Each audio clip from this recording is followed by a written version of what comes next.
কুষ্টিয়ার কুমারখালীতে ভিডিও কলের আপত্তিকর ভিডিও ফেসবুকে ছড়িয়ে দেবার হুমকিতে ৮ লাখ টাকা চাঁদার দাবির ঘটনায় ৫ জনকে আটক করেছে থানা পুলিশ। ঘটনা ঘটেছে কয়া ইউনিয়নের সুলতানপুর গ্রামে। এ ঘটনায় পর্নোগ্রাফি আইনে মামলা হয়েছে।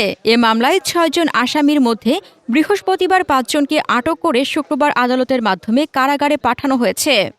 কুমারখালী প্রতিনিধি মোহাম্মদ রবিম হোসেনের প্রতিবেদনে থাকছে বিস্তারিত।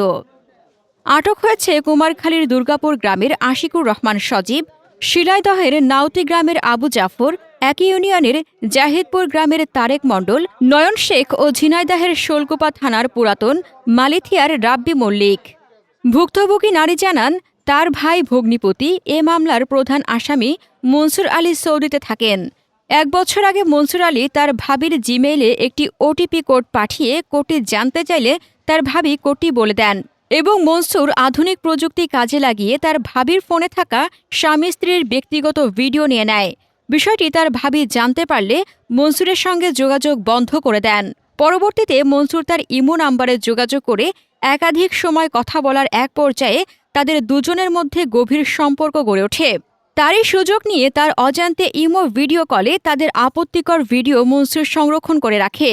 মনসুর কৌশলে তার ভাই ও ভাবির যে ভিডিও সংরক্ষণ করেছে বিষয়টি জানতে পারলে তিনিও মনসুরের সাথে কথা বলা বন্ধ করে দেন। কথা বন্ধ করলে মনসুরের সাথে তার আপত্তিকর ভিডিও বিভিন্ন মানুষের কাছে দিয়ে তাকে হয়রানি করে এবং বৃহস্পতিবার মনসুরের নির্দেশে আশিকুর রহমান সজীব, আবু জাফর, তারেক মণ্ডল, নয়ন শেখ, রাব্বি মল্লিক সহ ৩ থেকে ৪ জন তার বাড়িতে গিয়ে তার অশালীন ভিডিও দেখিয়ে ৮ লক্ষ টাকা চাঁদা দাবি করলে ওই রাতেই তিনি কুমারখালী থানায় মামলা দায়ের করেন।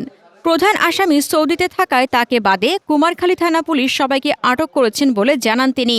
কুমারখালী থানার ভারপ্রাপ্ত কর্মকর্তা সোলাইমান শেখ জানান, এ ঘটনায় পর্নোগ্রাফি আইনে ৬ জনের বিরুদ্ধে মামলা হয়েছে।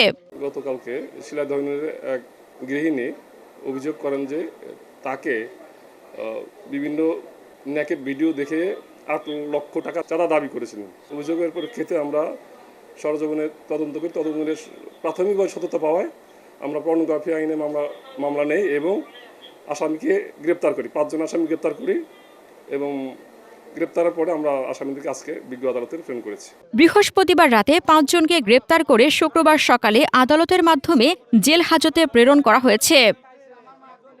হাসনাতুজ্জাহান হিমু, দৈনিক খোলা চোখ। আপনার স্বপ্নের যাত্রা হোক ফ্লাই ইনফিনিটির সাথে।